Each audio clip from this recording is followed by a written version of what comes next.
Welcome back to the Code Wolf. I'm excited to finally release a follow-up to the most popular video on the channel, and no, you don't have to have watched that video to understand this one.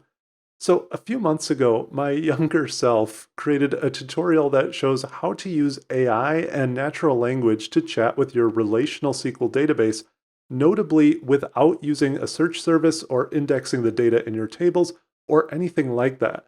The AI doesn't have access to the data at all.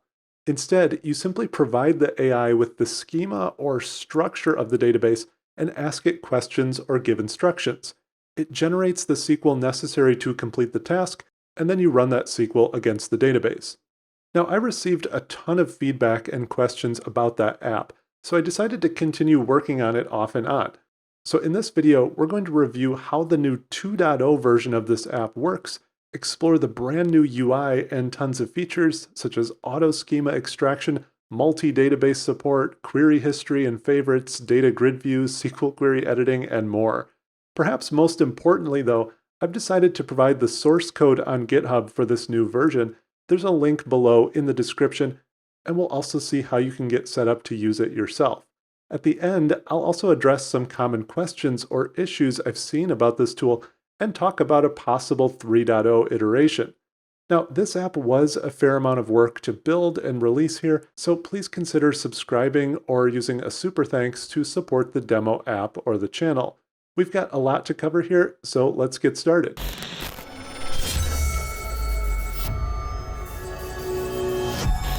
As a side note, I'm also trying to reach the 5,000 subscriber milestone by the end of 2024. I think we can do it. There's plenty more AI, coding, and cloud content on the way. Okay, so when you first launch the app, it's going to tell you you haven't connected to a database yet. Visit the connections page and set that up. We'll see how to get this app running in a moment, but first let's just go through a demo of everything it has to offer. There's a ton of new features. So let's set up a database connection by going over to that page. And one of the huge new features of this version is that you can now just supply a connection string to the app and it'll auto-load your database schema into the app for you. Originally, we had to use a very manual process and a tool to kind of extract that ourselves, but here we can just do it right in the app. So I'm going to call this Northwind because one of our sample databases is the Northwind database that you can find online. And these are all just going to be connecting to our local host instance of SQL Server here. So I have a few different databases that we can analyze using this new app. So now when I click Generate Schema, it shows the different tables and even the columns if we expand this. So we can kind of make sure that the right schema came through. And if we like that, we can hit Save. And that pops in over on the right here for our existing connections. And you can also delete them later if you decide you don't want that. So let's add in another connection here. So I'm going to replace this with a Stack Overflow database and call this Stack Overflow. So you can find this dump of Stack Overflow data online as well if you go out there and Google for it. So I'll say generate schema, and now we get a database with badges and posts and users and votes. So I'll save this as well. And now we have connections to two databases in our app. Now, if we go back to our dashboard, you can see we have all kinds of stuff to play around with here. So you'll note that first we have our two databases here. So you can select which database you want to query. And over on the right, if I zoom out a little bit here, you can see the different tabs here. So we've got the schema. So as you're querying, you can browse that schema again and kind of give you ideas of what you want to look for in here. So that way you don't have to keep the whole database in your thoughts. You can kind of analyze it here and see what you'd want to investigate. Then we also have a tab for history and favorites, and we'll get to this in a moment. But those are new features as well. So let's run a simple query here. So if we look at our schema, we've got products and orders. Let's just say list 50 products, just something really simple. And I'll hit submit, and it's generating the AI query.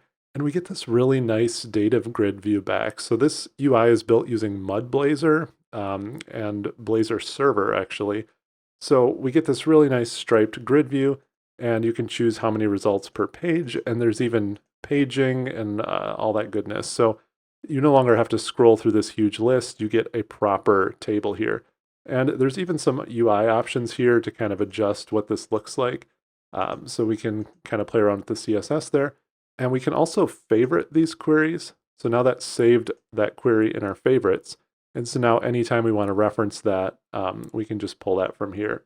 Right now that will reset when the app restarts, but we'll look at that more in a moment.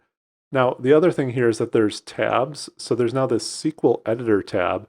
And so you can actually just manually edit the query. Like say, this is close to what you want and you're pretty good with SQL, so you just want to tinker around in here. So I'll switch 50 products to 25 and hit execute.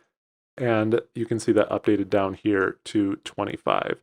So we also have this Insights tab, and I'll just zoom in a little bit here. So this actually provides a summary of what the AI was sort of thinking as it constructed this. So it explains kind of its thought process and what it did. And you can kind of use this to maybe adjust your query, like say this is reporting something or it's doing something that you don't think it should. You can kind of adjust your query to see if you could get different results. But so this is pretty cool. We've got our data grid view. And we also have this history tab where it'll kind of list everything you've been searching for. So favorites just kind of saves the ones that you manually want to keep around forever. And history is just kind of this running list of whatever you do. So if I were to say something like, what is the most expensive product? And run this query again, you can see that'll come back. That is $263 and it gave us the right item. And now over here in our history, we now have both of those, and we could choose list 50 products again to revert back to that earlier query, and it just pops right in there. Now, what's also cool is that we can just switch databases on the fly. So if I switch to Stack Overflow, our history and our favorites reset, but if we go back to that Northwind database, they're still there, so they're associated with a specific database. And some of this stuff is saved between restarts of the app, and some of it's just in memory. Again, this is an in-progress app, so just do with it what you will. And I also want to mention that you can kind of expand this UI. So I have kind of these drawers here, so that gives you more room to work with this editor. So if I were to say list 100 products and press submit, and then we could switch this to say 50 rows. So now you can kind of make the whole screen your data grid view here and still kind of page between those. So I think that's pretty cool. It kind of gives us some more space here. Now, I also want to mention, if you're new to this app, that it can do more than just listing and ordering. So for example, if we look at our shippers, first let's say list the shippers, and say we want to get all of the orders from Speedy Express. So we could say list all the orders that were shipped by Speedy Express, and we'll hit submit. And you can see right away we actually get all of our results back. And you can see this ship via, they're all number 1, which was the ID of our shipper. So that's pretty cool. And it's still preserving our 50 rows. So I'll switch this back to 10 so we can see. And then in our SQL editor, you can see that it's actually doing more complicated things, such as joins or nested queries. So this app can do a lot of things. It can do fairly sophisticated queries, and we'll talk about limitations later on with sort of the Q&A section. Okay, so let's look at the overall setup and architecture of this app. This is obviously not going to be a line-by-line guide since there's hundreds of lines of code in this app, but I do want to give you a general idea of what's going on here and how it's structured. So we are using Mudblazer. That's what gives us all these powerful UI components. And so we see that original message when the page first loaded about not having connections, but if there are connections, then we have kind of our main data query area where we enter our prompt and kind of tab through the SQL query and the insights. And then we have our right drawer, and that's where our favorites and our history are. So this is just kind of standard Blazor and Mudblazer code here. And it's using those tabbed panels. I really like Mudblazer. I did run into some issues with kind of state management of the UI that was a little wonky, but for the most part, Mudblazer has been really great to work with. So I've tried to kind of provide comments here of that kind of organize these different UI values. There's some methods in here that handle different things, such as loading history items, and then there's this main query here is the one you'll be most interested in. This is the one that runs the data query. So first we go out and get the SQL query using our OpenAI service. So we pass in whatever the user provided as a prompt, and as well as which database we're currently connected to. And then the OpenAI service will go out and get that query for us. Those services are over in the service folder here, and we'll look at those in a second, but the general flow here is the AI converts the prompt into a SQL query. We run that SQL query against the database, and then we display the results back to the user, and we also update history and so on. So the flow is actually not that complicated. Most of this relies on the power of the AI to translate language into SQL. Now, if we go into that OpenAI service, if you're setting up the app for yourself, this right here is really the only part you should have to change because you can load in your databases using the app itself. You just have to configure your connection to the OpenAI service. Now, I do want to mention that this app still needs some code improvements. So there's some not super great things going on here, like there's some static methods, and this should really be pulled from configuration. But I'm just trying to set this up simple and get things working. So don't be surprised if there are some non-ideal coding practices in here. You can improve those on your own if you want. But basically, we send the schema out to the AI, and then there's some instructions here for it of how to format that into SQL. And we just kind of format the response and send it back. So that's all this OpenAI service is doing. The database service, this takes the SQL query that was brought back from the AI and runs that query against the database and formats that into rows and columns that we can display in the UI. So the reason this looks complicated is because the result set is always different and always a different number of columns and everything. So we can't really rely on a fixed schema. So we kind of dynamically assemble these rows and columns to display in the UI. And then the history service just manages the history and favorites and all that kind of stuff. There's also a models folder with the different core models of the project, and all of the pages are in the components page, just like a normal Blazor app. So just a reminder, in the OpenAI service, make sure you enter in your own OpenAI service endpoint key and the name of your deployment, and the app should just work from there if you run it, assuming you have .NET 8 installed and you're somewhat familiar with Blazor, you should be able to get this running. One other thing I should mention is that the AI connections right now are stored in this text file. This is obviously not a great practice for production. You would definitely want to swap this out into like a Key Vault or some sort of secure data store. Since I'm just connecting to localhost sample databases, I've just been storing them in an array in this text file that gets written to or read from. But you'll definitely want to swap out where it's saving these connection strings if you plan to use this in a real app. But I just haven't gotten around to implementing that yet. Okay, so let's quickly discuss common feedback questions or issues that have surfaced around this app. One frequent issue I see is that people say the functionality does not work for really complex databases, and honestly, that is true to an extent.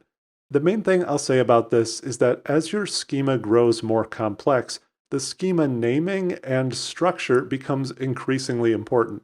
The AI will not be able to understand the schema very well unless your tables and columns are named in a logical, structured way with minimal duplication or similarities. For example, if you have tables named like Cust Orders B2C Legacy 2006 with column names like Cust Address Main 02, that's just not going to work very well at all. Or if you have 6 different table names that are all variations of invoices, that will also definitely confuse the AI. I'm slightly exaggerating these examples, but the point is that the AI only has access to the schema. It doesn't actually understand your database data and business relationships, so confusing or vast schemas with similarities throughout will just not work very well. I also get a lot of questions around adding an actual conversational chat back and forth with the AI. This is also my most desired feature, and I've been experimenting with trying to get this right, but so far with mixed success.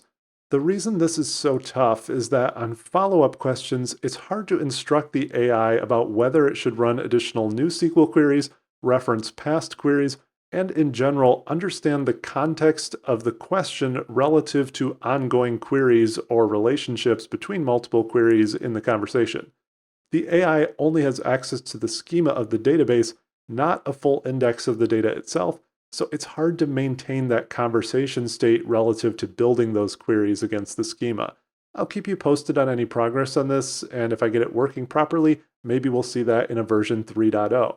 Another question I see is whether it's possible to only send the schema once and have the AI cache that somewhere so you don't have to use request tokens sending it every time. Honestly, I haven't found a way to do this effectively, so I'd recommend switching to a model that accepts larger token inputs if you're having issues, such as GPT-4 128K tokens. If anyone knows of a better way to do this, please leave a comment. Finally, another question I get is how to wire up the AI to the data itself rather than just the schema. This is possible using a search or indexing service, but that doesn't result in the same functionality we have with this current app, and it's why I built the app in the first place. Most indexing services just index data one table at a time, so you get these large blobs of info to work with, and you lose all of the relationship data between them. So you actually get worse results to specific questions, in my experience, versus this schema-based approach. Now, the one exception to this is when using vector databases with retrieval augmented generation, which I have a video about on my channel as well. However, that option is better suited for NoSQL and vector databases or scenarios where you're looking for similarity and context-based queries rather than exact specific result sets like relational SQL queries. So I hope you enjoyed this video. Experiment with the app and let me know what you think, and please subscribe to support the channel. Thanks again.